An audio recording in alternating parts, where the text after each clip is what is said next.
And welcome to Get the Table, another Wrestling Roundtable discussion podcast with myself, Adam Wilborn, one of the Dudley boys, Michael Hamflett from WhatCulture, and Andy Murray from WhatCulture, here to discuss another burning wrestling issue. And that issue today is how WWE saved one of its worst ideas ever. Andy Murray, which one was it? It's the Judgment Day, Adam Wilborn.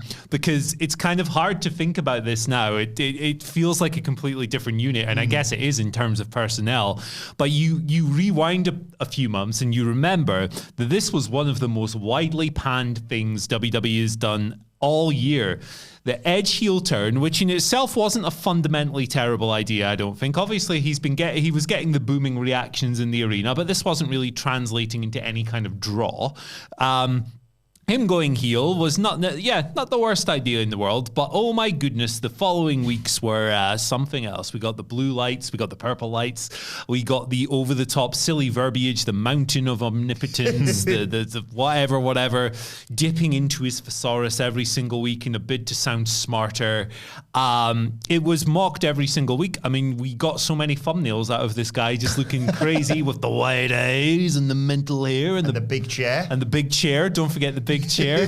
And it's, again, like I said, it feels really weird thinking about that now because of what this stable has become on Raw. But it was just an incredibly strange turn of events. But I think we do actually have to give Edge a little bit of credit here, right? Because and this is where the WWE part of the title comes in here, because if you recall, when Edge was first, turned upon and expelled from the group and written off through one of his injury absences that he does before he makes a big popping comeback to just crazy reactions. Yes.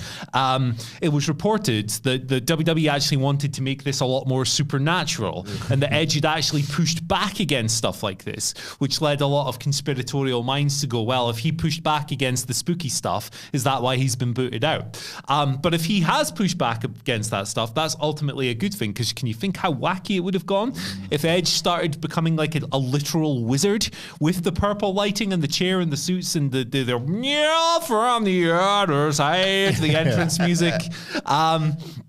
Really, really terrible start. And for me to look to what this stable is now, it's quite remarkable. And it's probably a direct result of who's writing the stories now, to be perfectly honest. But what a turnaround. Yeah, hell of a transformation, as Andy alluded to there. Edge is out, Finn Balor's in, you've got Damian Priest, you've got Rhea Ripley, of course, you've got the greatest luchador of all time, Dominic Mysterio, part of the group. It is, like you say, to look back, 6 or so months, it's a hell of a transformation. Yeah, I mean, only the luchador that Eddie Guerrero could have been in Dominic Mysterio joining this group.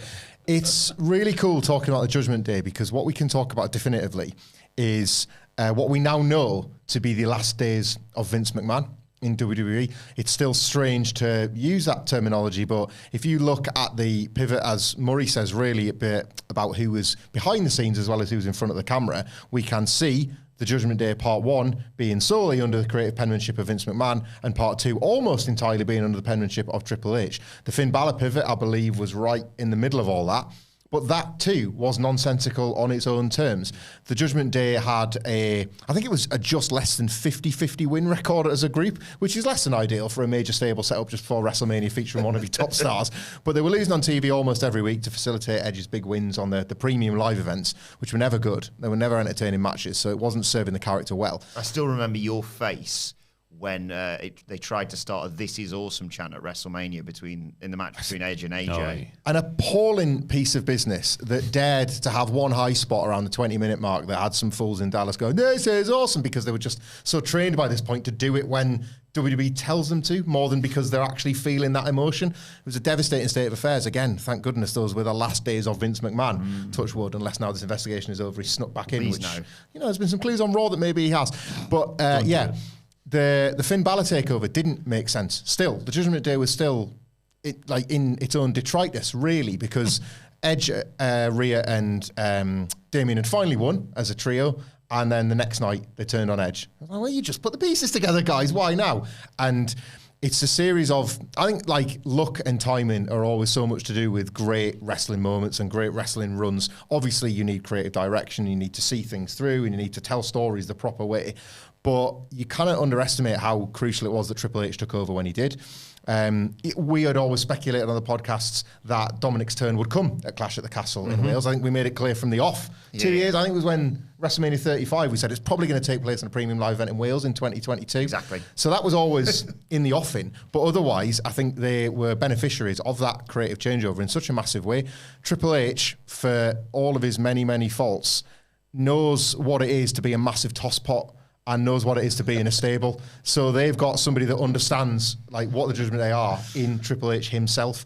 And to see them become just a gang of proper heels. They do not try to be liked. They have fun watching the babyfaces suffer. They get their jollies and their kicks watching Dominic Mysterio hoof his own dar in the plums. And we all remember how they meme themselves just howling laughing after they'd been beaten, but who cared because you were just watching them enjoy themselves. Rhea Ripley has taken that to the next level in terms of her face acting and her physical performance as this, well, ultimately this difference maker within the group.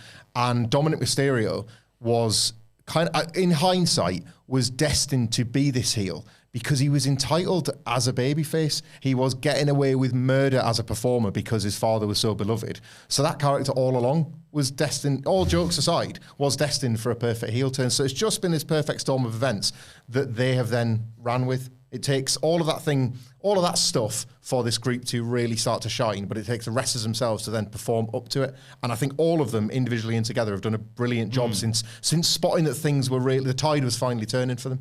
So now the Judgment Day are hugely over as a heel stable. They're hugely over in the WhatCulture office as a heel stable. Especially the music. Love the music. I still don't understand how they do the thing with the lights. Arguably one of the best things about this group. But Andy, what can they learn from this transformation? Is it just as simple as don't do spooky bollocks, just be a bunch of pricks? Yeah, I mean, certainly. I think that when you lean into supernatural stuff, and I'm glad they kind of veered away from all of that stuff, but you have Bray Wyatt on the other channel at the moment who kind of dominates. On the other side. Yeah, on the other show, who dominates that lane, and by comparison, one of them is going to suffer. Amongst at least the people who are entertained by that kind of programming. But I think a lot of it is down to really positioning two really dynamic, engaging personalities at the center of this group, that being Finn Balor, who's always been, while the coming together was a bit and still is, he has always been a sensational heel. In WWE, he was a very good, very effective babyface, and I really enjoyed his run in NXT and then coming up to the main roster. Obviously, not the getting injured and missing a year part, but, I've enjoyed Finn Balor in both roles. But if you go back into his past, Prince Devitt has always been a bit more electric, a bit more engaging. In WWE, he's not effing and jeffing like he used to in New Japan, for example. But he's allowed to be a bit more expressive instead of being happy, smiling, good-looking babyface guy Finn Balor, who's good, but heel Finn Balor is pretty damn great. And the other personality would be Rhea Ripley, who, you go all the way back through her WWE career. She has the first Mae Young Classic run where you go back to that now and she looks like a different human being. She's wearing the red, she's got the properly full-on blonde hair. She comes back the following year in that tournament and she's like a person transformed. Little sneers, little facial expressions, the way she carries herself on the way to the ring, when Tegan Knox gets injured and then she dresses up as her for Halloween. Just like really great character stuff that she's taken to the next level. You fast forward another couple of years and she's showing it again when she faces down with Shayna Baszler and gone, you haven't beaten me yet. Perfect. Great reintroduction. And since then, she's just become one of these people who has thoroughly cracked the WWE TV format. She doesn't need to be talking for 20 minutes every week. She doesn't need to have a 15-minute match every week. She needs 2 seconds on camera and a little look to Dominic. And it's great and it's awesome. You combine that with Damian Priest, who is a very capable big man, obviously. Yes. He's the modern wrestling cliche of the big man is that he's a big man, but he's agile. Well, that's actually true. He's also always resonated as just a very cool guy in WWE. When he was in NXT in the hot tub, hanging out with Triple H going like this.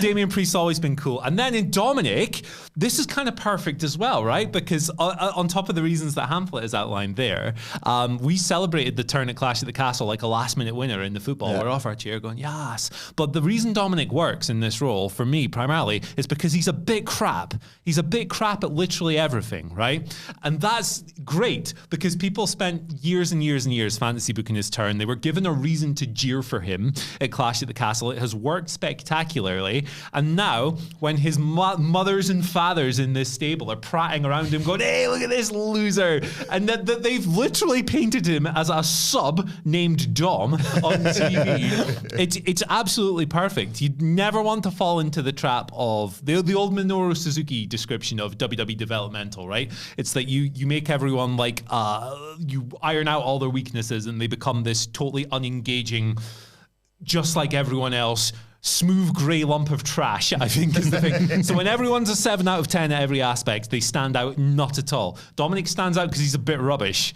And it's working to a great degree, and it's proof that getting over in pro wrestling is often about what you don't have as much as what you do have. And the dynamic is superb. Yeah, the group, like you say, the group just works so well as a result of that. The heat that Dominic gets whenever he puts a microphone near his face is great.